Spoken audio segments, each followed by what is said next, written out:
All right, I'm going to go ahead and get started. Carol, if you just keep an eye on the waiting room, we'll see what else shows Will up. do. I'd like to ask everybody that's on here, looks like most everybody's muted, but if you're not, if you'd go ahead and mute your audio, that'd be great. Hello, and thanks for attending our club luncheon. I'd like to mention our club luncheon sponsor, Albrecht and Albrecht Law Firm, has been supporting this luncheon for several years now. Their areas of practice include employee rights, wills, trusts, and estate planning, business planning, real estate, and general civil litigation. So if you need legal help, please think about calling Albrecht and Albrecht. The goal of the club is to bring together all Democrats from the most conservative to the most progressive to celebrate our shared values, appreciate who we are, and to work together to put more Democrats in office. And I know because this is a nonpartisan election, we may have some people on who aren't Democrats, and we certainly welcome you also. Our program today will feature candidates for the Board of Directors of the Plata Electric Association. So here's the procedure. We ask everyone to stay muted except for the candidates, myself, and Kathleen and Carrie and Pontius, who will be handling questions. If you want to submit a question during the luncheon, please use the chat feature on Zoom. Please do not unmute yourself and speak. Send your questions to everyone in the chat window. If you're having trouble with internet connectivity, you may want to disable your video. Audio only works better on slower connections, and you can just click on the video button until this Zoom meeting is being recorded and will be available in a few days for viewing. We actually got the process to where it's typically available the next day. And now that I say that, something will go wrong and it'll take 3 or 4 days to get it going. You can choose speaker mode, typically in the upper right corner, which will bring up a larger video of the person speaking if you prefer that. And while the La Plata Dems are okay for funds for right now, some of our biggest fundraisers have had to be canceled due to the pandemic. So I would encourage everyone to donate to the party. Monthly donations are particularly appreciated, and you can set those up on ActBlue. And monthly donations make it easy for you to give to the party with relatively little pain. So this is our 4th club luncheon for 2021. The club luncheon committee has been working to bring some great programs for the coming year, and I think you'll really enjoy it. Next month we'll feature Lori Meininger, and the title of her presentation will be State of the State. And when we send out something about Lori's background, you'll understand why we're excited about this. We think you'll find that interesting. If anyone has any other announcements to make, please enter something in the chat window and we'll recognize you at the end of the luncheon. So here we go. As you're probably aware, LPEA's Board of Directors consists of 3 directors from each of 4 districts. Directors serve 3-year terms, and there's 1 position in each district that's up for election each year. This year we have 2 candidates for each of the 4 seats. District 1 is Archuleta County. The incumbent director is Kirsten Skehan, and the challenger is Veronica Medina. District 2 is roughly the west and south parts of La Plata County. The incumbent director is Kohler McInnes, and the challenger is Mark Walzer.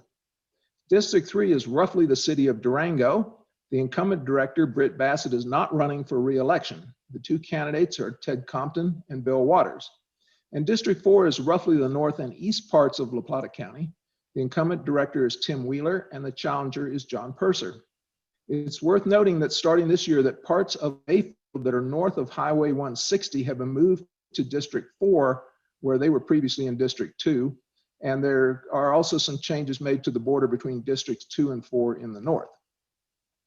The following candidates have either declined to participate in this forum or were unable to. Veronica Medina is unable to participate. And I don't know if we've seen Bill Waters. He had indicated he would participate, but I haven't seen him yet. So we'll see what goes as we go along here. So the order for the opening statements was chosen at random, and it'll be as follows. First will be Tim Wheeler, followed by Ted Compton, Mark Walzer, Bill Waters, if he's here, Kirsten Skehan, John Purser, and Kohler McInnes. And then when we get to the questions, we'll slide down 1 person to speak on each question. So we're going to allow 3 minutes per opening statement. And I hope that the candidates are timing themselves because it's kind of difficult to interrupt on Zoom. But if you go much over 3 minutes, I will interrupt you. So as close as you can, please stay within the time limit. So let's begin with Tim Wheeler. You need to unmute.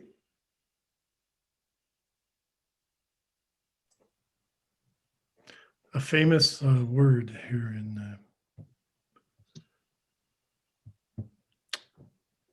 in COVID time, I guess, right? Hang on. Thank you.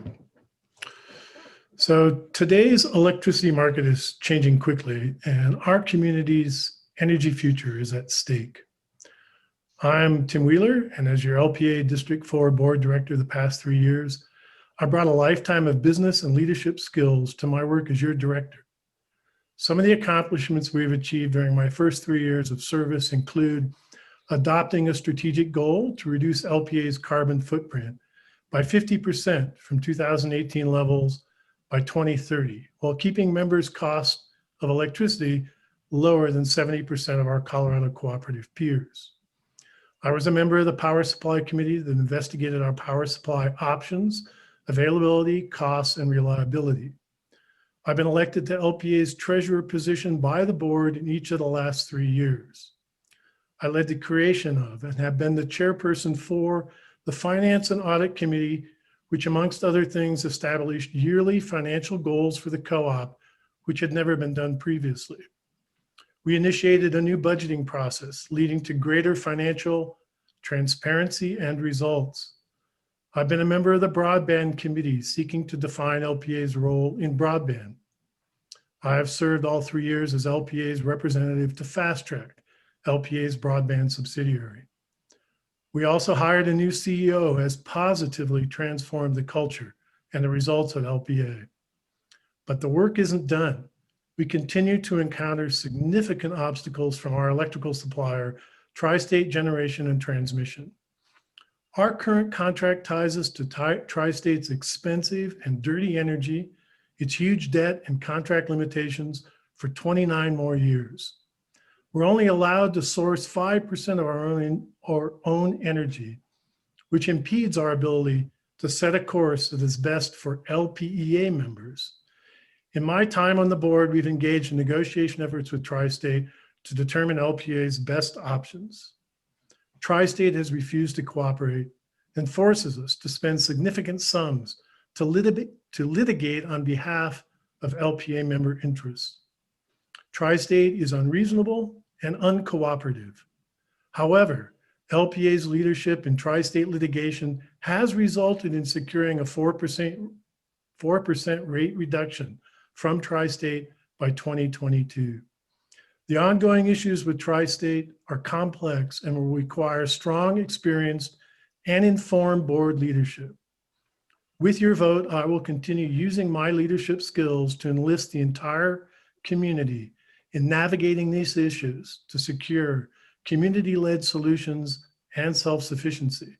Together, we will build the system all LPEA members deserve. Your LPEA ballot will arrive in the mail around May 20th.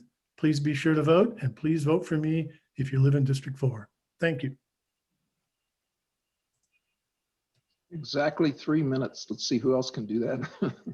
Thank you, Tim. You're welcome. Thank you. Ted Compton, you are next. Please unmute and begin your opening statement. All right, I've started my stopwatch, so hopefully I'll be dead on time. Actually, I probably intend to be a little short on time, especially following Tim. So everyone, my name is Ted Compton. I am running in District 3, so essentially the city of Durango plus 3 Springs and a few other things carved out here and there to keep the member counts equitable. Thanks a lot for having me here today. It's a great opportunity to speak to a whole bunch of people who are clearly passionate about this subject, about energy in Plata County and Archuleta County, of course. So I'm going to kind of kick this off with a 2-step process, and I'm going to call it why now and why me. It's great to follow Tim because he did a good job of explaining the why now, I think, for the most part. We are statewide, nationally, and even worldwide going through essentially an energy renaissance. Things are changing extremely rapidly, and it presents opportunities and challenges. Right now, specifically with LPEA, we have some really important decisions coming up, and I think, again, they present opportunity, but they also present risk. Again, why now? It's a great time for me. I would love to be able to, do this type of work, community service, helping the community all the time. But I have a very full schedule, and historically it's been that way. I raised a daughter here in Durango, and I spent a lot of time, doing stuff with her. My daughter's away at college now. That frees up a lot of time for me. So I am really passionate about this, committed to it. And so that's why now. Why me? Really technical expertise. I think the decisions that are in front of us require, more than just passion for your community and common sense. We really have to have expertise on this board. Britt Bassett stepping down after 9 years is a hit to the competence on the board.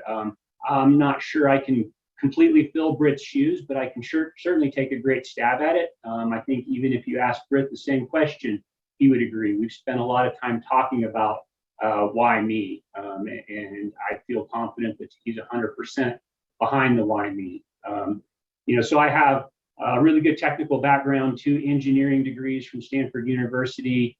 A lot of experience in the energy industry, and also importantly, a lot of board experience. So I'm on the board of directors for Fast Track Broadband, and I think that's important as well in terms of what I can bring to help LPEA, answer that question that's also in front of us. So 3 seconds over. Sorry, you beat me, Tim.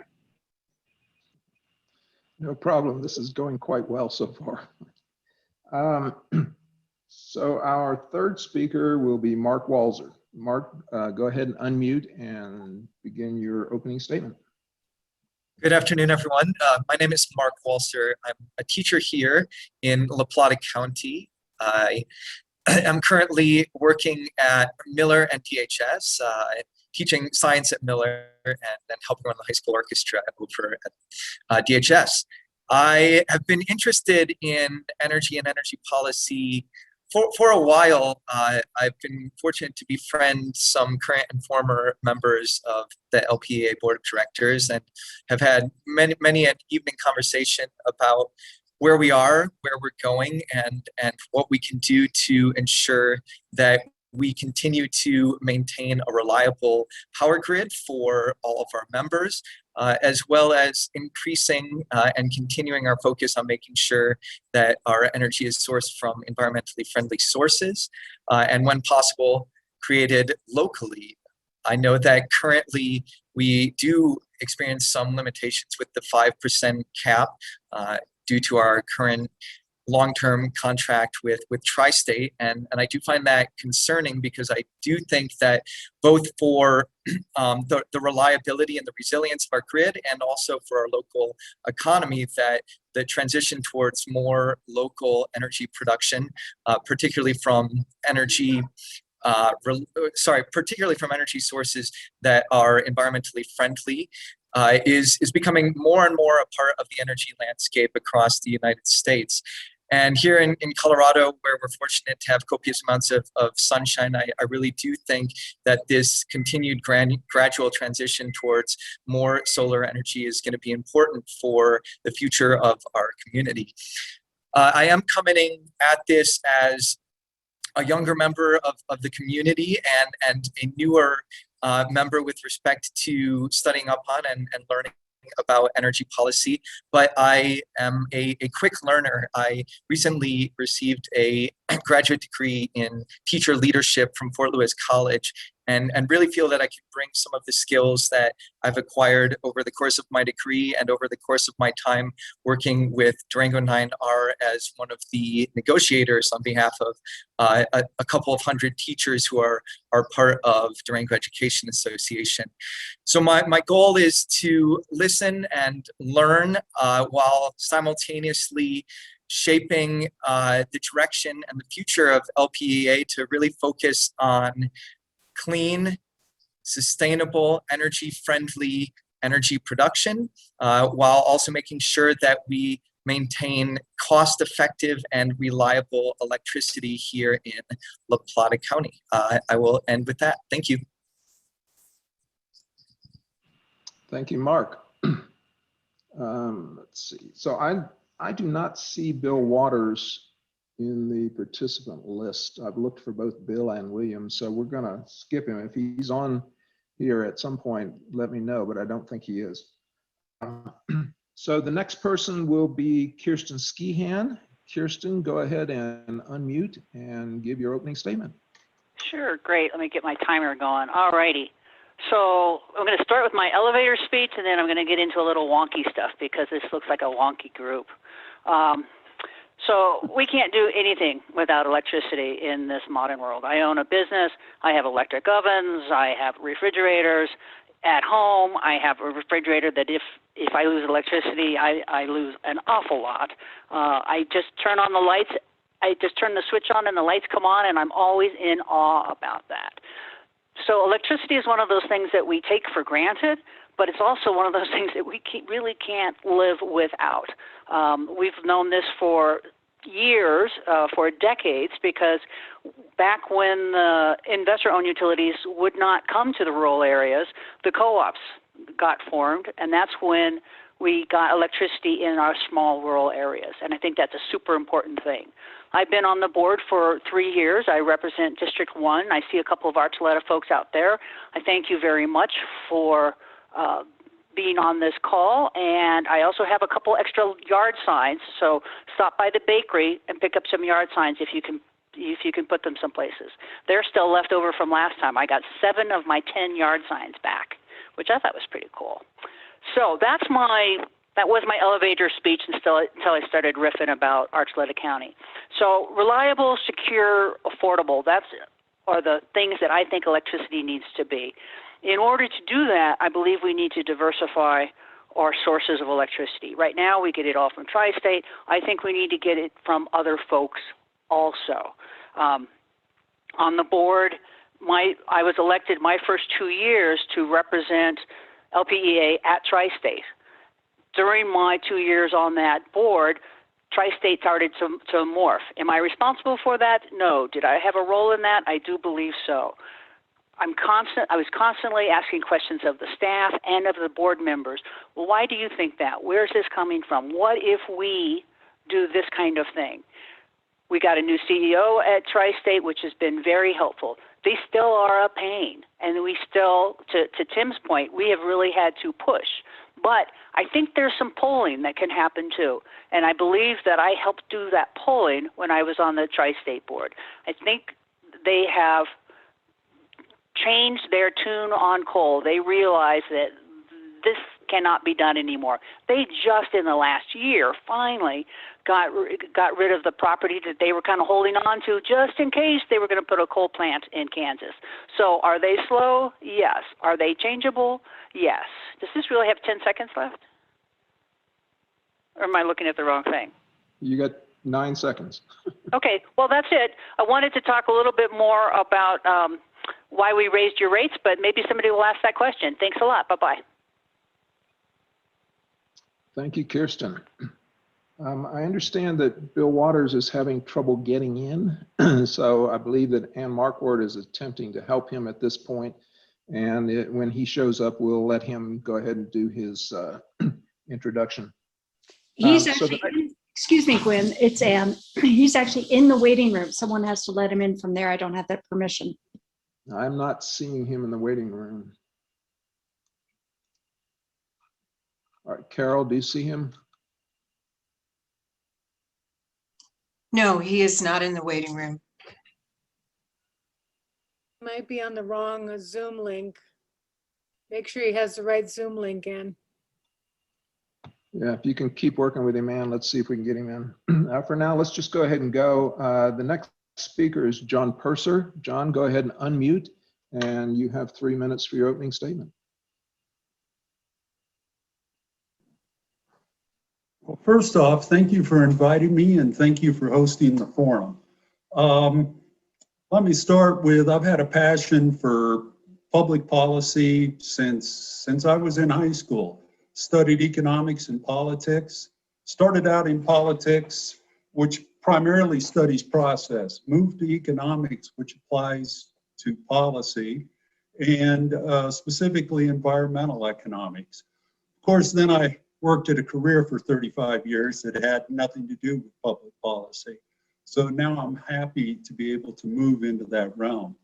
The last 2 years I've spent advocating for a specific policy to reduce greenhouse gas emissions called carbon fee and dividend. Taking repeated trips to Washington, D.C., lobbying in the offices of congressmen and senators. Carbon fee and dividend is the most effective and efficient way to do it on a national and international scale, which is why it's been endorsed by 27 Nobel laureate economists across the political spectrum. How does that apply to LPEA? There are good ways to do policy, there are bad ways to do policy. Right now, as Kirsten pointed out, Tri-State has made substantial movement. We can stay with Tri-State and hit our environmental goals. In fact, the 50% reduction in carbon footprint, if we stay with Tri-State, we'll hit that by 2024 rather than 2030. And at 2030, we'll have an 80% reduction. And as Kirsten pointed out, Tri-State is moving, and as part of Tri-State, we can help them in that movement. Going back to my economics, as well as environmental economics, I studied financial markets and security institutions. And my financial background makes me very, very nervous about the financing of the costs of leaving Tri-State and how that'll impact the rates for our users.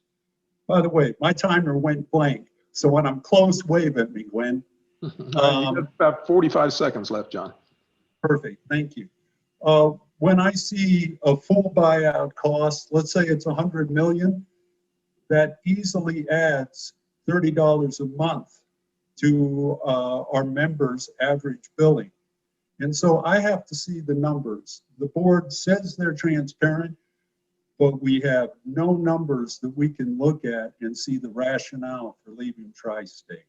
So when we talk about transparency, I want to see the numbers for our carbon footprint. I want to see the numbers in the plan for a full exit, partial exit, or some combination thereof. Anyway, thank you very much. I appreciate your attention. All right, thank you, John. And our last opening statement will be from Kohler McInnes. Kohler, please unmute, and you've got 3 minutes for your opening statement. Thank you. Well, my name is Kohler McInnes, and I am running for re-election in District 2.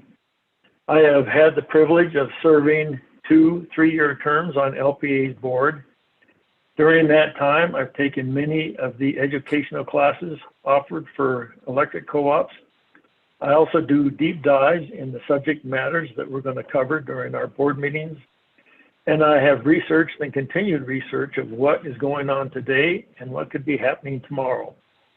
And I think with this kind of a background, this experience, and this education, it gives me a good foundation going forward to do more due diligence on the moves and the actions that we take.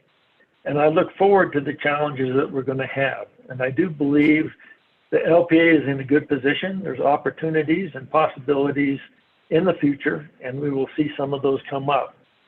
In addition to that, what drives me is the mission statement of LPEA. And I think it's a very strong and very effective mission. That is that we will provide safe and reliable power to our members. We'll do it at the most reasonable, lowest cost we can, while having the least impact on the environment. And I stand behind that very strong, not just on electricity, but all the other decisions we make. I'd like to thank everybody for your participation. I believe strongly that the more our members understand LPEA, the stronger the co-op will be, and it's helpful for us on the board. And I appreciate you letting me participate. So thank you. All right, a man, a few words. Thank you, Kohler. Bill Waters, are you on in one of Ann Markward's accounts? I must be. Okay, I see you now. So obviously Bill had some trouble getting in.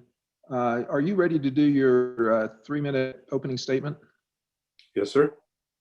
Okay, go ahead and do that, and then we'll get to the questions. I thank everybody for allowing me to attend this meeting. I have a desire to be on the board of directors for La Plata Electric, to give back to the community that's given so much to me.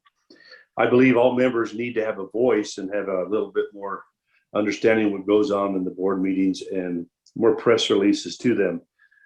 I believe in lowering the carbon footprint heavily. I'm a farmer.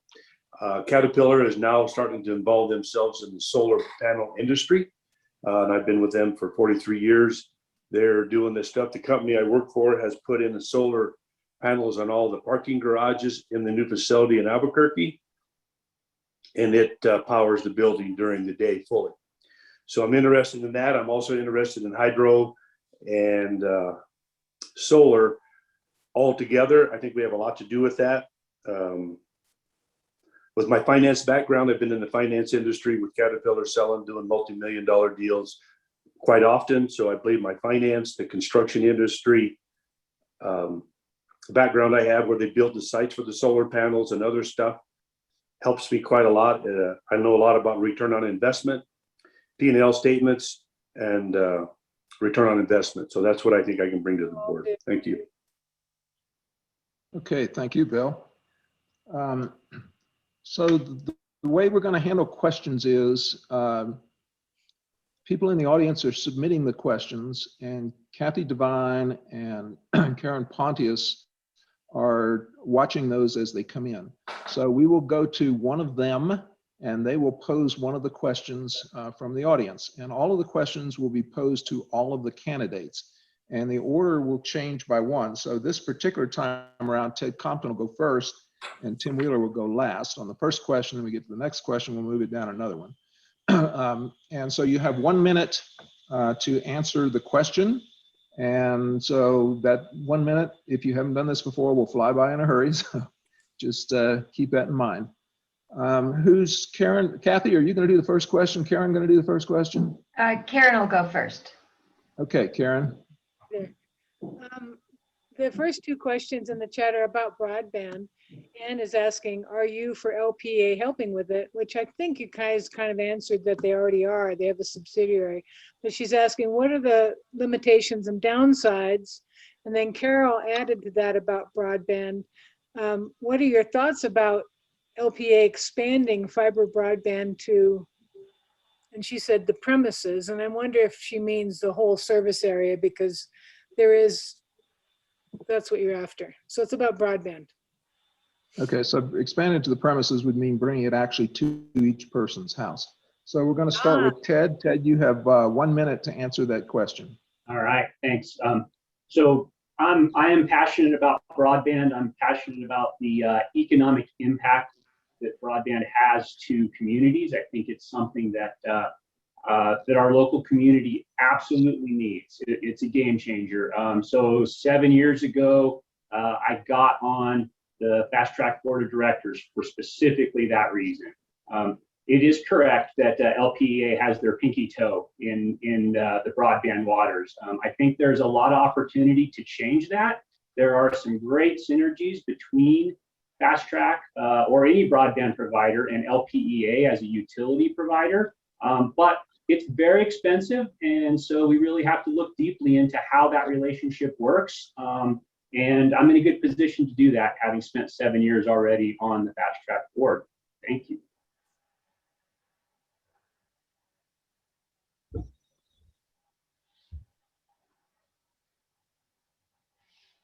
Gwen, you're still on mute. I should know better by now. Thank you, Ted. Mark, you're next. Please unmute, and you have 1 minute to answer that question. Well, just as electricity is the lifeblood of the modern economy, I think broadband and internet access is rapidly becoming equally important. And so I would certainly be interested in looking into the specifics surrounding what LPEA's role could potentially be in assisting with more robust opportunities. I do live in District 2 up just outside of Raptor J and teach. And there have been a few times where I've had to make a mad dash into town to get to school so that I could hold classes properly with my students. That being said, I would really want to look into, specifics surrounding cost and whether it sticks with LPEA's goal of making sure that we can continue to provide as inexpensive of electricity as possible. I wouldn't want it to conflict with that, but I think there's the potential for a strong partnership and would look forward to learning more and listening to a wide variety of perspectives surrounding the possibilities of a partnership in terms of striving for more broadband through the help of LPEA. All right, thank you, Mark. Bill, you're next. 1 minute, please, to answer that question. Yes, I believe that broadband is an opportunity for La Plata Electric, but we have to be cautious in the cost. And if it would diminish some of the duties that our people that currently are on the employment of La Plata Electric. I talked to Ezra Lee this morning about it, and it's great because we need it for, if you're in remote areas, online doctor visits. You can have schooling and stuff with it, but we have to be cautious as a not-for-profit company. As long as we could do it and provide the good broadband information for everyone to have, I think it's a good idea and would support it. I'm good. Okay, thank you, Bill. Kirsten, 1 minute, please. I'm currently the broadband committee chairman and have been that for just over a year now. We've been working on this. The need for broadband is very clear. The role of LPEA we are investigating right now. We've got a feasibility study out looking at what would it cost, what role should we play, what does our subsidiary role have to do with this. Tri-State, here I am again. LPEA has a lot of experience in this area. We have a bunch of electric poles, in case you haven't noticed. We know how to hang cable. We know how to bury cable in conduit. And we also know how to write grants. We know how to get money. We know how to manage projects. We know all of those things. I would like to see us take advantage of that, but we've got a feasibility study. If the numbers don't work, the numbers don't work. I would like to see broadband and fiber to the premises. Thank you. All right, thank you, Kirsten. John Purser, you have 1 minute, please. Unmute.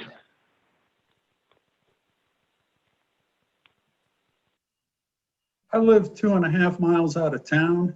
I would love to have fiber. I would love to have broadband. The prospects of LPEA being able to deliver that before private industry, I think, are incredibly remote. Distracting our resources from, as Kirsten pointed out, we have the expertise, but if we put those resources to work on broadband, we're losing them from our primary mission of LPEA. I think it's most likely that private industry is going to deliver before LPEA could. I'm looking at the Starlink network from Tesla. I'm looking at the Cooper network from Amazon, as well as 5G. We could dump an enormous amount of resources into that and then be beat by over-the-air solutions. Thank you. All right. Thank you, John. Kohler, 1 minute, please. Unmute. Okay. So as far as broadband goes, I would love to have better broadband than what I do now. I live outside of town. But when I really look at the reality of putting broadband in and what most people speak about as far as running fiber to the home, it makes me pretty nervous. I know we have poles out there, but I also understand that any company can hang those wires on those poles. They would have to pay a pole attachment fee, but they can do it. So one of my questions is, why haven't they done it? What is it that's not working out that hasn't already been done? And again, I look at my own situation. My electric meter is probably 40 yards away from my house. And I would guess that if LPEA is going to run fiber, they would probably take it like they do electricity to the meter. And then from the meter to my house would be my expense. And even if it isn't my expense or LPEA's, that cable would have to go through a fence, through part of a gravel road, underneath an asphalt road, and through a yard. And I'm having a really hard time figuring out what the cost would be to get that fiber to my house. On the other side of it, though, we do have, yes. Yeah, your minute is up. Thank you. Thank you. And the last speaker on this question is Tim Wheeler.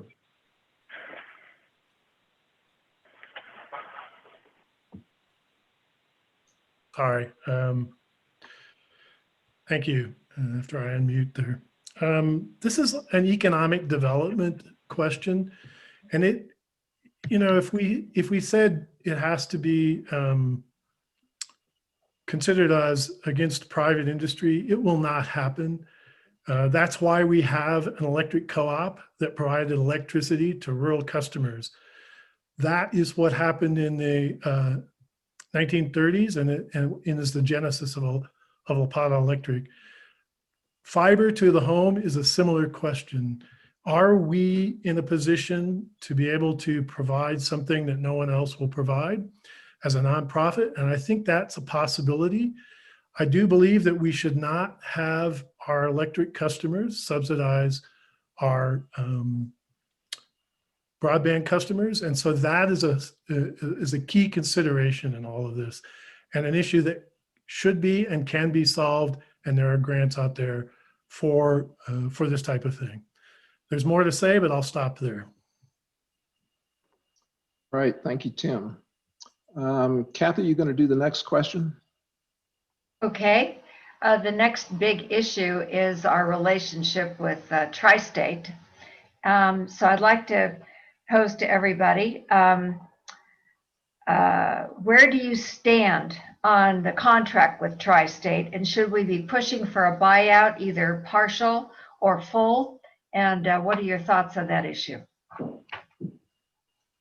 Okay, the first speaker is, I'm sitting here looking at a piece of paper, making sure I get this right. Mark Walzer, you have 1 minute. Please unmute. Well, I think it's a complex issue, and I am glad that the board of directors voted a few years ago to at least look into whether it is something that we should be pursuing. If I'm answering honestly, at this point, I still don't know exactly what I feel. What I do know is that it is important for us to push Tri-State to allow us for more local generation of power. I don't necessarily think that would require buying out of our contract with them, but I think they will need to be pushed to allow that to happen. And I think we need to consider and continue to look into the dollar and cent side of it so that we can figure out what approach will keep reliable and inexpensive electricity readily available to our members while simultaneously pushing towards cleaner and more local energy production. Okay, thank you, Mark. Next, Bill Waters, unmute and 1 minute, please. Yes, I don't have all the actual facts and all the really information required to know whether to go with it or remove from Tri-State. But I do believe they're doing their due diligence to lower their carbon footprint. I think they're ahead of what La Plata Electric's desire to be by 2030 with the process they're doing. They're supposed to lower their cost 8% to LPEA for our rates. The most important thing for our members is affordable, reliable power, especially for the elderly and on fixed income. So I think we have to be cautious leading Tri-State.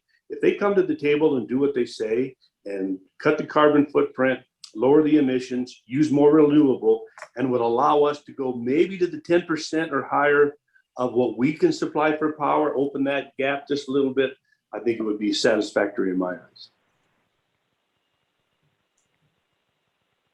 All right, thank you, Bill. And Kirsten, you're next, please. Thank you. And 1 minute. Thank you.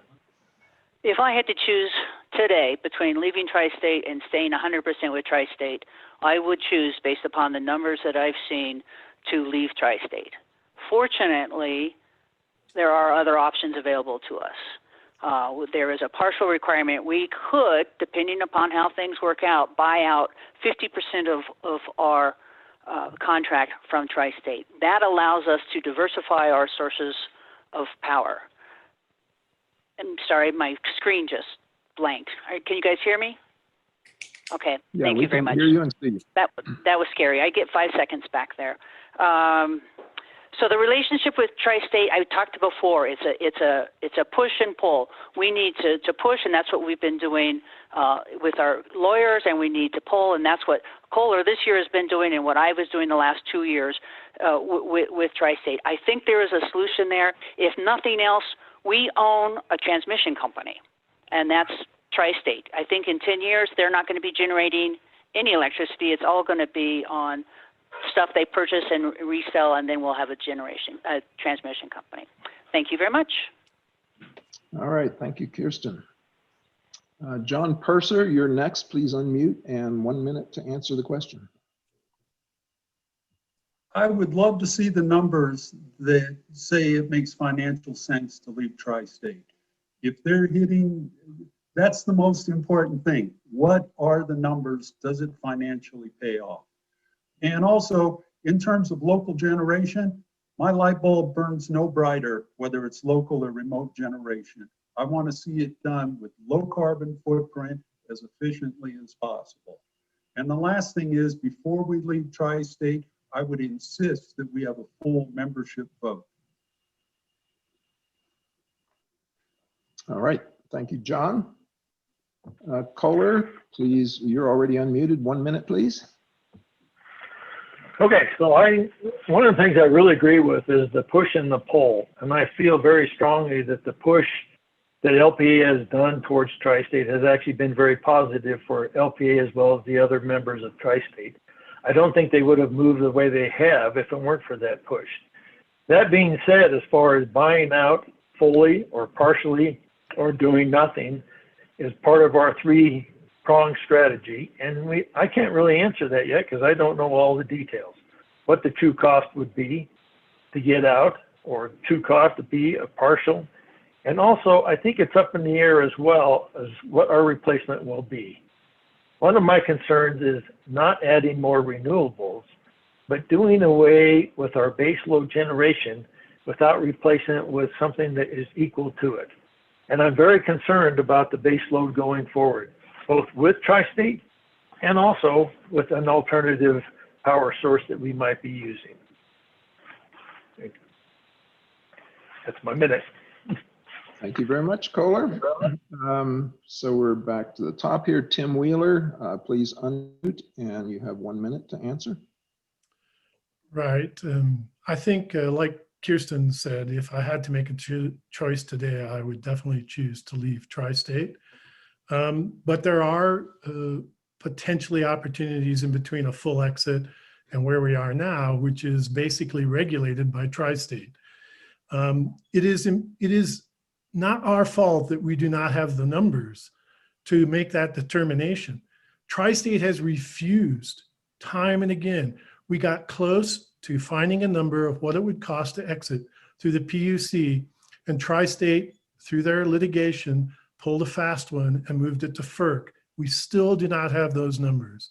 And when we asked them to calculate based on their formula, they came back and said, you have to say you're going to leave before we'll give you the number. And I ask you, would you, if you wanted to get a new cell phone contract and you asked the contractor you had right now, could I leave? And they said, well, once you leave, we'll tell you what you owe. Do you think that would be a good deal? I don't. And so those kinds of issues with Tri-State make me doubt their ability to keep their promises. All right. Thank you, Tim. Ted, you're the last speaker on this question. Please Okay, unmute thanks. and 1 minute. All right.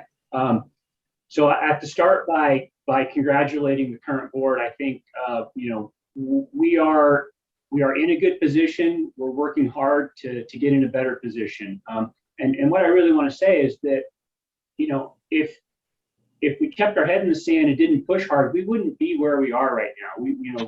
I think the pressure that's been applied by LPEA and by other co-ops, United Power most specifically, and then a whole bunch of other co-ops that have gotten on board with this sort of looking at the concept of an exit has really been effective in the, let's call it the push-pull relationship. We're at a good spot. We can't let up right now. I honestly believe that there is a win-win scenario here, that it's not just an antagonistic relationship between the co-ops and Tri-State, and that they will bring to us a good offer, and hopefully we can afford it and accept it. All right, thank you, Ted. So I guess Karen will have our next question. Yes, and I have a message that you need to let Kathleen Adams in. I think she's waiting. She I just, see two people up there. or let all those Okay. people in. Yeah, I've got that. Why, before you do the question too, I meant to mention that because LPA covers 2 counties, we've also got the Archuleta County Democrats co-sponsoring this, and we have a number of people from Archuleta that are on the call. So I just wanted to recognize them. It's the first time that we've kind of done the luncheon between the 2 parties. So first, go ahead, Karen. Question. Okay, I wanted to make this all into one question. The fact we start with is Tri-State currently emits more carbon per kilowatt hour produced than all but 2 domestic producers amidst the top 100 domestic producers. So we know that about them. We've known for years. So the question is, what relationship do you see between the pursuit of renewable energy and climate change? What relationship do you see between social justice and renewable energy? And then while we're talking about renewables, the county commissioner, March Porter Norton, is asking, what steps would you take to work with county government towards this goal? So everybody's looking towards connecting with more renewable energy. And so if you could address all those, thanks. In 1 minute? Sure, I know you can do it. Since that was a multi-part question, and I think we're doing okay on time, let's give each candidate 1.5 minutes. And if you don't, if you don't get everything covered, that's fine. So we're going to start with Mark Walzer. You have 1 minute and 30 seconds. Yeah, I had to go first last time. That's fine. I do think there is, a clear link between carbon emissions and climate change. I teach 8th grade science here in the local schools, and it's part of Colorado state standards that we study climate change, and I've done so for years with my students. I think one of the best things that we can do for LPEA members right now, while we are still working with Tri-State, is educate them on ways that they can reduce their electricity consumption through some of the excellent rebates that the LPEA Board of Directors has helped put into place. I think there is a lot of opportunity for people to improve energy efficiency at their homes, and for individuals to make decisions at the household that will not only save them money, but will also lower our overall carbon footprint as a electric co-op. And so I would really encourage all members listening here and all members who might watch this in the future to take a look at some of the LPEA rebates and do some stuff locally. That being said, clearly we need to continue to push Tri-State as rapidly as possible to switch away from coal, which is one of the primary carbon emission sources from Tri-State, and we need to do what we can as a co-op to decide what an appropriate path forward is, given the current situation and given what we anticipate in the future, both with Tri-State and here within La Plata County. All right, thank you, Mark. The reason that happened was I had Veronica Medina on my chart, and so Mark was number 2 last time, skipped her, who was number 1. So anyway, apologize for that. Bill Waters, 1.5 minutes to address the question, please. Yes, that's a large question. I believe the renewable stuff we need to move to, part of our solutions that we need to understand as members is conservation. We got to do conservation things to, like, have your kids turn the lights off, you turn the lights off, lower your thermostat, do all the things that is required for conservation. La Plata Electric does a great job by doing the LED and the rebates and stuff to give the incentive for people to do that. We have numerous places to get renewable energy, from hydro to solar to wind. There's a lot of places for that.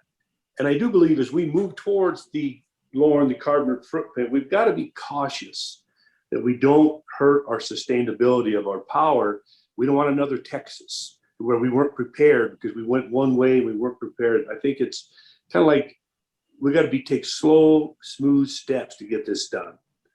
We can't overdo it too fast and then have power blackouts constantly. I think we got to be cautious and get it done in the right direction.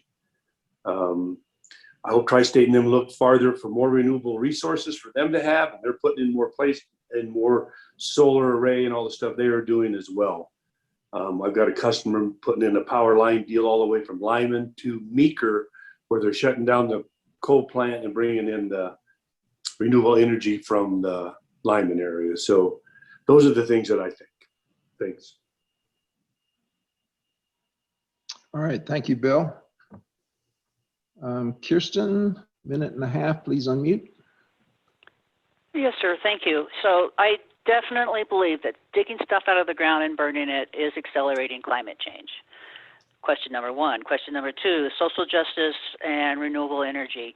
I do know that places that have more pollution tend to be places where minority folks tend to live.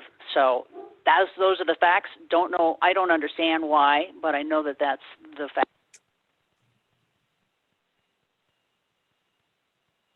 I think we've lost your audio, Kirsten. I can't hear you, at least.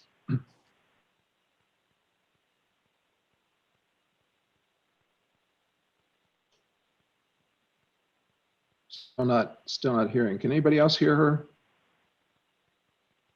No, I can't. Maybe we could put her on at Hello? the end.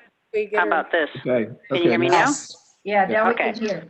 So yes, I have to call in because my broadband is so lousy. So we're on a landline now, and I forgot where I was talking about. Did you hear about the renewable and climate change?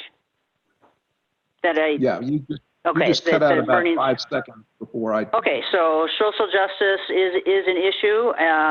I believe there is a role that Archuleta County can play. I'm eyeing some land down on 84 that the county owns that would be a fabulous place for a solar array. I really appreciated what Bill was talking about conservation. I believe there's a role in conservation. Do want to address that. We'll be using probably purchase power agreements in addition to whatever we're able to build locally. Having the purchase power agreements is going to let us reach out to many folks and to get all sorts of diversified electricity. And that's what we need. That's how that light that doesn't burn brighter still burns, is when we have diversified electricity. Thank you. All right, thank you, Kirsten. You're definitely a walking advertisement for better broadband. John Purser, 1.5 minutes, please.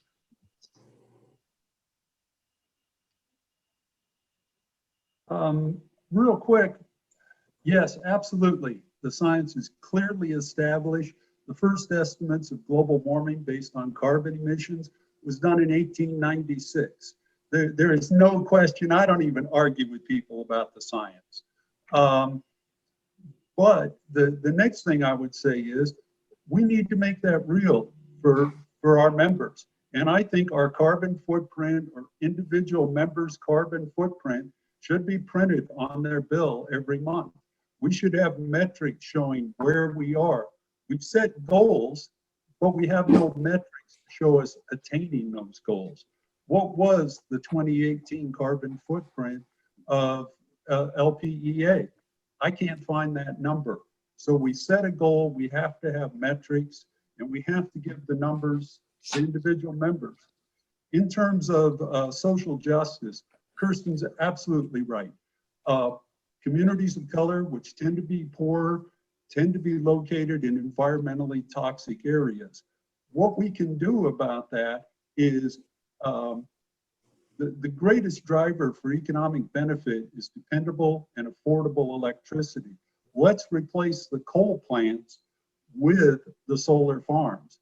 We have the land, we have the infrastructure. I think it would be far better for those communities than if we took away their power generation and moved it to our locality. We have to help those communities that have been coal communities. Thank you. All right, thank you, John. Kohler, 1.5 minutes, please.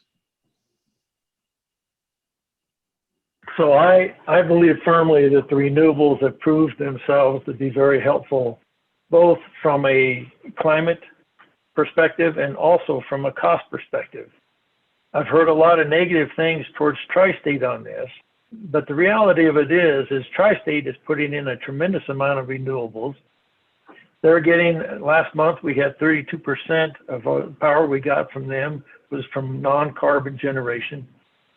And, you know, they provide all the money for the rebates that you get from LPEA. LPEA does do the processing, but that money comes from Tri-State. That being said, I also believe that coal is dirty. I would not want to live next to a coal unit. But what's important is renewables right now cannot replace that base load generation. And until we find that replacement, we got to be careful on how we cut it out. Excuse me. Because I think no electricity is more dangerous than even having coal generation. I do look forward to the day that coal is gone. I don't know what day that'll be. I don't know exactly what the replacement will be. I think renewables will help. So I back the renewables, and I think it will help in all the different points that we're asking this question. Thank you. All right, thank you, Kohler. Tim, 1.5 minutes, please. All right, thank you. Yeah, I mean, the basic issue is when you burn carbon, you create greenhouse gas emissions, and there's no question we just have to quit burning carbon. Renewables become the opportunity for much cleaner power. They are ready for prime time. And, you know, in terms of how they affect social justice and other issues is they are much, much less expensive. They will lower our rates. And when we do that, we then provide economic development opportunities and lower costs for people who have to pay them. That is a total social justice. It totally addresses social justice issues. Maybe not completely, but it's a huge step in the right direction. In terms of the county, I think something we have to realize is to the extent that we have renewable facilities in our county, we are generating county property taxes. We are increasing county property taxes. And so when we talk about, oh, they should be generated elsewhere, we're losing an opportunity. It is also an economic development opportunity for job creation and job growth here by virtue of providing local renewables in our county. And that is, you know, that is not to be discounted lightly. Yes, it may be that someone loses a coal job, but that is a function of the fact that we have to just quit burning fossil fuels. So, you know, the county could be a net exporter, which would also generate additional economic opportunities here in La Plata County. Thanks. All right, thank you, Tim. Ted, you're the last speaker on this question. Okay, thanks.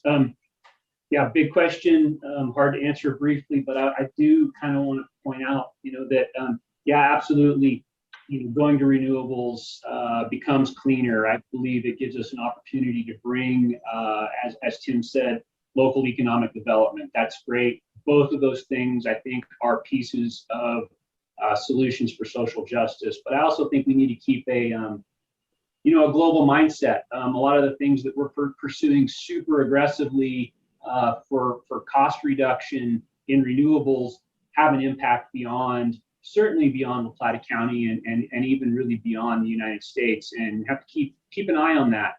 You know, there's mining operations going on in other countries where, we're demanding resources that really do not fall in line with, I think, what we would like to see in the social justice categories. So, I think we have to keep driving forward on all fronts, but I think it's important that as we do that, we keep a very open mind to what our benefit might be causing somewhere else. Thanks. All right, thank you, Ted. So I think everyone has answered that question. Kathleen, do you have another question? Yes, since the last two gentlemen were the only two that addressed the economic development factor, I'd like to ask everybody if they think that those two things, renewable energies and increasing broadband access, would be economic drivers for our community, and how you would see that working. Thank you. Okay, let's go back to 1 minute for the answer. First will be Bill Waters. Can I have him repeat that question? Basically, it's to do with the economic driving capabilities of both renewable energies and with broadband, more broadband access in our communities. Okay, thank you. I think it makes good sense that La Plata allow all of our infrastructure to be used as a broadband supply source.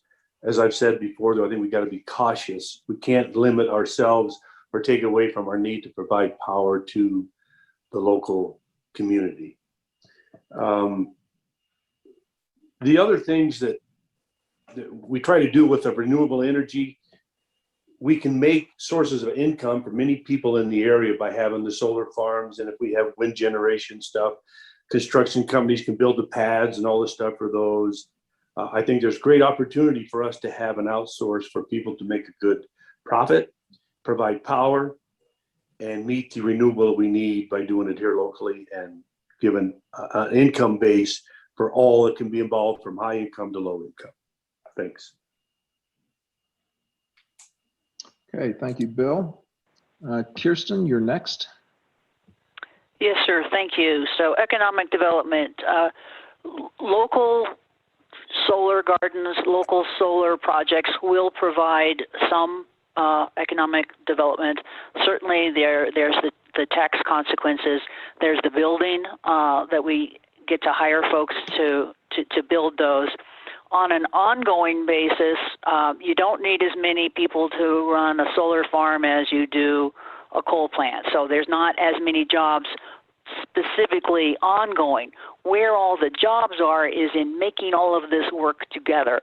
So I don't want to just look at the sources of electricity. I also want to look at the jobs that are involved in this increasing complexity, because although it is getting cheaper, it is getting more complex. And if we don't deal with that complexity, we could be in trouble. In order to have reliable electricity, we need to be able to handle the complexity, and that helps with our economic development. Thank you. All right, thank you, Kirsten. John Purser, you're next. Please unmute 1 minute. I'm very doubtful that they'd be economic drivers. I think they would be economic drags.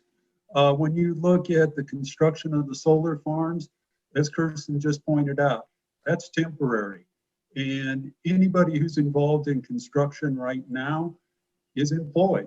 It's anybody who wants to be employed in construction right now is. It's a boom and bust industry. Number two, broadband. I would love to have broadband. And yes, if everybody had it, it would be an economic driver.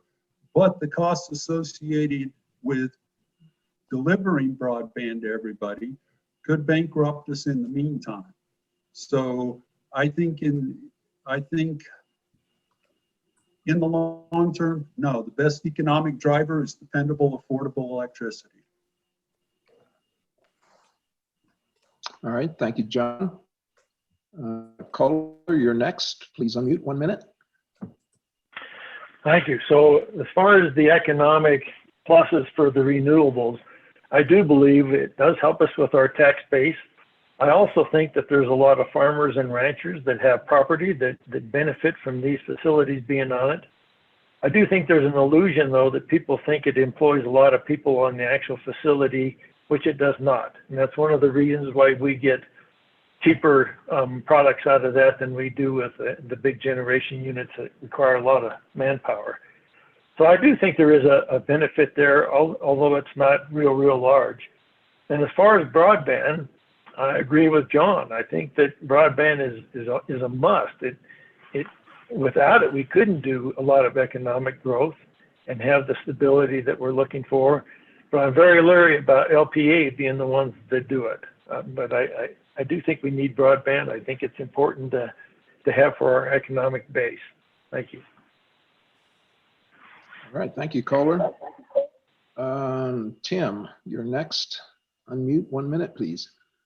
Yeah, I believe both of these are strong potential economic drivers. And I listed some reasons earlier, and others have said that about tax for renewables. There's increased taxes, it's a job creator. Another piece is that it keeps our money here. Right now we send $70 million a year to the Front Range. And if you have people who own these facilities here, they keep that money in our economy, and any profit stays here. And recirculating those dollars is absolutely essential to economic development. It's a similar situation with broadband. I mean, you ask any realtor in town of people who are buying a home, and one of their first questions is, what is your broadband capability?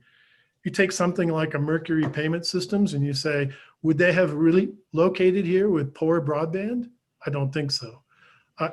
There's telemedicine, education, and other economic drivers associated with strong broadband in rural communities. And it's not just that we access a hospital in Denver, but then a hospital in Denver can access a doctor at his home in Durango. These are really important, powerful economic drivers. And LPEA can have a role. Tim, your time is up. Great, thank you. All right, thank you. And Ted, you are the last speaker on, no. You're next, Ted. Yeah, thanks, Gwen. So I'm going to keep it short on broadband. The answer is yes, it's an economic driver. I'm going to keep my foot on that accelerator, whether it be on the fast track board or the LPEA board or both. I think it's really important, and there is a way to get it done. We just haven't figured it out yet. So we'll keep working on that. I want to do maybe blow up the economic development conversation a little bit more. One thing I'm excited about with the prospect of gaining a little bit more control of local energy production is really opening up the floodgates for the brains and the talent that we have in our community. I'm always so proud of Durango. You know, I get to sit on this advanced industry grants board and see companies come through with great ideas. And if there's no driver, we don't see those great ideas. If we open up some opportunity, I think we will see new companies being developed and come to our area because we're allowing this opportunity to happen. So it's not just straight dollars and cents. It's something of developing an economic climate where these things can thrive. Thanks. All right, thank you, Ted. Mark, I believe you are the last one on this question. Great, thanks, Quinn. Well, I want to start by thanking both Ted and Kirsten for your leadership on looking into broadband, because I think the key is being well studied on, you know, how to do it most effectively and efficiently. And I think it makes sense to wait until we see this feasibility report and then do our due diligence based upon that and make our decisions accordingly. With respect to local energy production, I do think it, in the immediate present, creates jobs, and I think we'll be needing to increase, you know, our capacity for solar production for the foreseeable future. So I think that has potential to sustain jobs at least in, you know, the next couple of decades. Additionally to that, I think that having some local energy production increases resilience of our grid. Creating it here, should there be issues elsewhere, will allow us to retain control over some portion of production, even if there are problems elsewhere, and that increases the reliability of our grid and the resilience of our grid.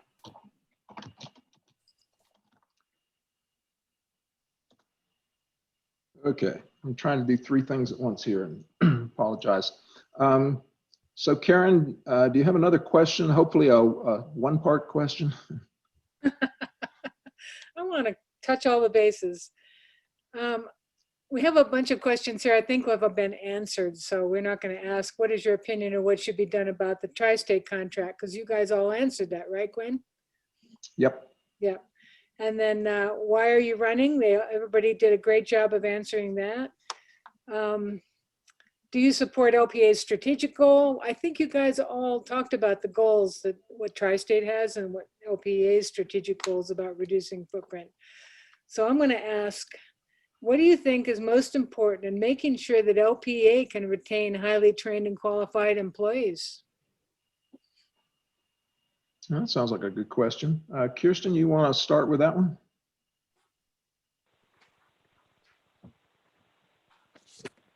This would be the one I get first on. Because it takes me a little bit to think about this.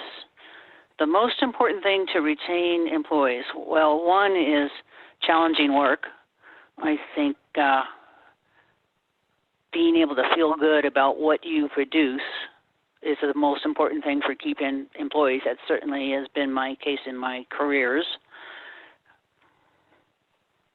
I think a fair salary.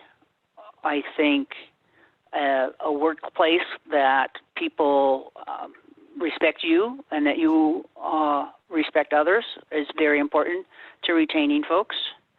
And I think rallying around a mission, and this gets back to the question that about the strategic goal. I think that when our employees look at that strategic goal, that they can feel really good about coming to work every day, and I think that helps us retain our folks. Thank you. All right, you did pretty good for not having the chance to think about it. John Purser, same question, 1 minute, please. I think Kirsten's absolutely right in that coming to work every day and feeling that you're appreciated, feeling that you have a mission and worthwhile work, I think is incredibly important. One of the things that I've been concerned about is politicizing the staff at LPEA. And I've seen indications, particularly in the fact check that was based on the town hall meetings, that staff is not representing the entire membership, but staff is representing a particular viewpoint. And that concerns me. I can see staff being discouraged and driven out. And I also see the potential for not respecting our entire membership. So it's something that concerns me. All right, thank you, John. Kohler, same question, 1 minute. So I think one of the key things to keeping personnel is our leadership.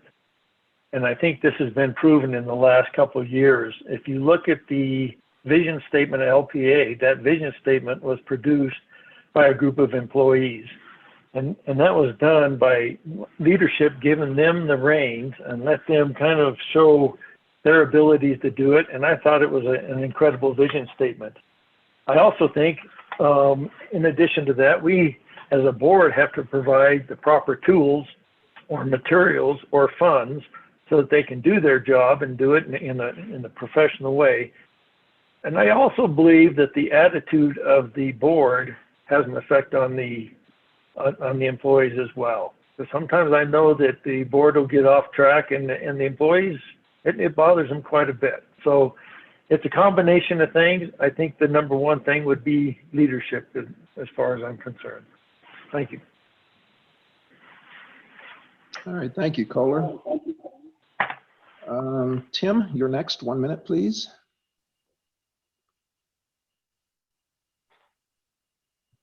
Yes, thank you.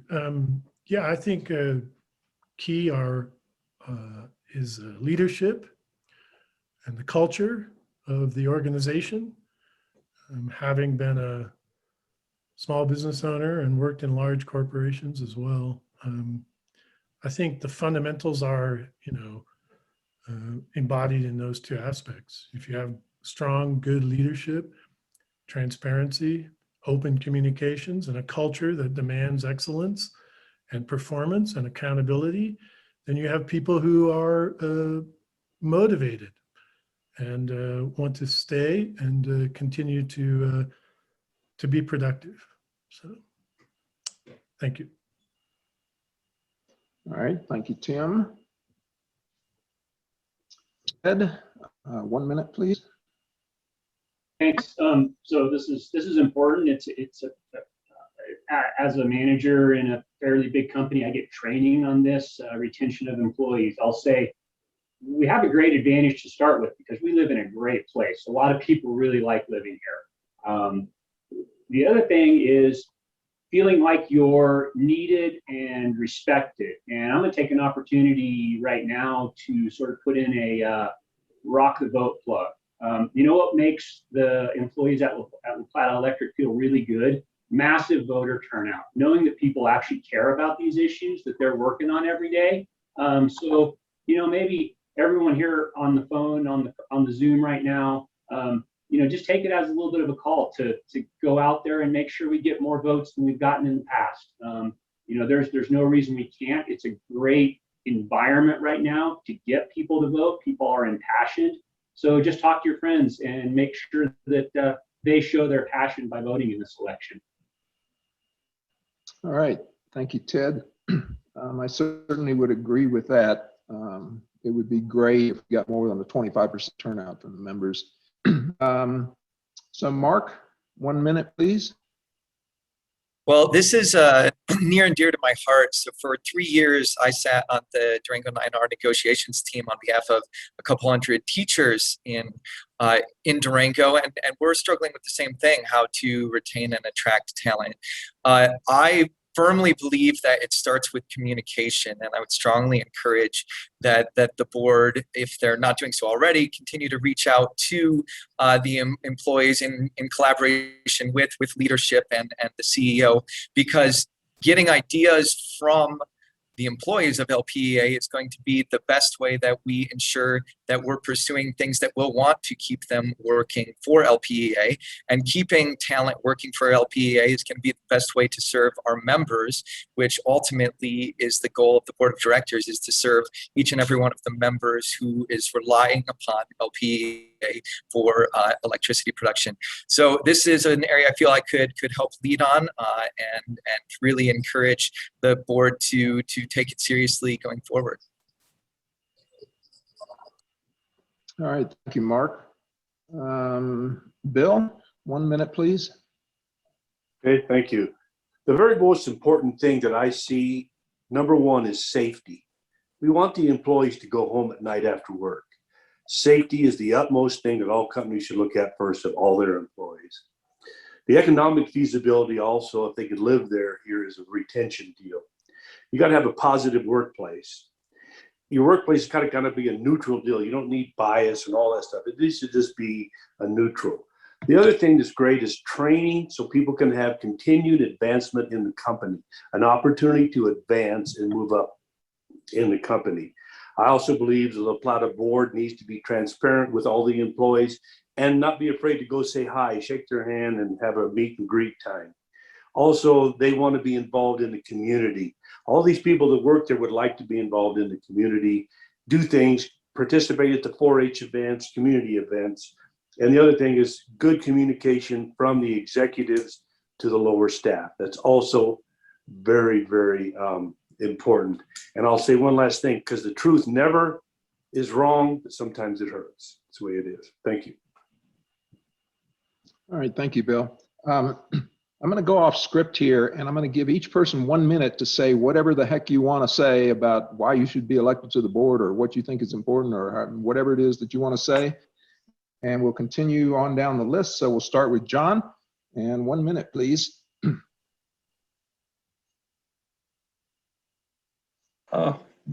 First off, I'm a trained economist, and I see a lot of things passed off as good economics that are myths and don't hold up to the reality. I'll bring that view to the board and present it I think in a way that most people can understand it. Number two, I've said on major contracts of a duration of more than 10 years, and that's either making or breaking a contract, it should be a vote of the entire membership. We should have very broad, engaged conversations. If we want the membership involved, we better bring them the biggest issues and educate them. Thank you. All right, thank you, John. Kohler, you're next. So I look forward to hopefully working for 3 more years, another term. I enjoy the work. I enjoy the challenge. It's not always the most fun, but I do enjoy the challenge. And I think that I really do feel that when I look at like the power source or broadband, I'm doing my very, very best to be as honest as I can with myself as well as others, and do it with an open mind and get a real firm, thought on it before I make a decision or take any action on it.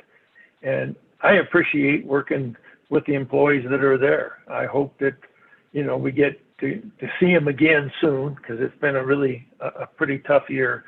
I also enjoy working with the members. So I look forward to hopefully 3 more years. Thank you. All right, thank you, Kohler. Tim, you're next. Great, thanks. I want to thank everyone here for attending and listening to all of us. And I also want to stress that I would like another 3 years. I feel I have been highly effective. I'm very hardworking. I've put a lot of time and energy into this. We've moved the needle at LPA. There's still a lot of work to be done. And I really look forward to being there to help that additional work be finished. I do think that the idea of a member vote on this contract is a bit disingenuous, in the sense that there was never that kind of a vote when prior boards put that contract into place and put us there for the next 29 years. I think it was a 40-year contract at the time. So I think that's not a very sound reason, just because I think there are much greater opportunities to save members money. And that's what I'm after, serving the LPEA members. Thank you. All right, thank you, Tim. Ted, you're next. 1 minute, please. Yeah, why should I be on there? From my perspective, it's technical competence and coalition building. I think, these things are critical right now. We have to understand the issues that are in front of us, be willing to aggressively move forward where we see opportunities. But in order to do that, this can't be a one-sided deal. We really have to be able to have community conversations, have board-level conversations, and really strive for as much coalition, as much acceptance as possible. These are huge decisions. I think, as John kind of brought up, huge enough that we should ask the members. I agree with Tim. I don't think it should be a vote of the members. That's not the way the organization is set up. But we should absolutely be asking the members, and we should be getting a consensus among them about what they really want and how the board should put that into effect. Thank you. All right. Thank you, Ted. Mark, you're next. Yeah, I agree a lot with what has been said already, with what Ted was sharing, and some of the other candidates as well. To be honest, I have already learned a lot, and I've been listening closely here for the duration of this meeting. I feel it's one of my skills. I listen and I collaborate, and then I bring my thinking and creative problem solving to the table to try to find solutions that meet the needs of as many individuals as possible, and that send us in a direction that will be in our best interest as we move forward. They're really unprecedented changes going on within energy production and distribution right now. And so I think it's essential that we have individuals who collaborate well together, communicate clearly, really honestly evaluate the issues, and come together to get the job done. I think that if I was elected to the board of directors, I would be able to bring some unique skills that would help facilitate our doing that. All right, thank you, Mark. Bill, you're next. Yes. Thank you. I believe it's very important that if I could become elected, the transparency the board has with all the members. I believe the membership involvement needs to be heavily increased. I believe the votes need to increase. People need to have a caring thought about the LPEA board. I think that I would bring a very strong methodical decision-making process. All the 43 years I've been in the construction, finance, industry brings a value, because that's what a lot of Plata Electric is a construction, and they build more onto the grid. I would be there to help the elderly and the low income keep low, affordable, sustainable, reliable rates. Listen twice as much as you talk. I would be a great listener, because that's what I do. I listen to customers every day. And I think the board needs to quit being divided, and I want to bring the board together. We need to be together as a team. The board is a team, and it's not being a team because there's too many eyes in there. So I believe in that. And I think the methodology that they're using now can be refined to make it a much better board to have represent the community. Thanks. All right, thank you, Bill. Kirsten, you get the last word. Okay, so reliable, secure, affordable electricity. That's my platform, and that's what I'm running on. What I'm hearing as I'm walking around and talking to folks is, well, if it's affordable, why did you raise our rates? And that's when I get to talk about that affordability and reliability are interweave with each other. What happened in Texas didn't happen because of wind or solar or anything. It happened because they were being cheap. They were being too cheap to do what they were told 10 years ago when they had a big storm, oh my heavens, and everything froze. They didn't fix the infrastructure. We had to raise rates this year, and I'm sorry about that, but it had to happen. And the reason why is we realized that we have got to keep up on our infrastructure. I don't think we were behind as much as we realized that this is the time to accelerate. Everything's just getting too old. So yes, we raised your rates. I'm happy we did. I'm sorry we did, all at the same time, because I want to bring you that reliable, secure, affordable. I would like another 3 years. I would appreciate your vote. Thank you. All right, thank you, Kirsten. Let's thank all of our panelists, the candidates, and give them a big virtual round of applause. And I'd also like to note, Monique told me that Local First will be holding another LPEA candidate forum on Thursday. You check their website for information, and I will send that link out when I send out the link to this recording. Did we have anyone who had any announcements? Did Karen or Kathleen see any announcements in the chat? No? All right, again, thanks everybody. We hope to join us next month with Lori Meininger and what I think is going to be a very interesting session. So thanks everybody, and have a great day. Thank you. Thank you. Thanks. Be safe and productive. Bye-bye. Thank you. Thanks, everyone. Good job, Gwen. Excellent moderation. Thank you. Thank you.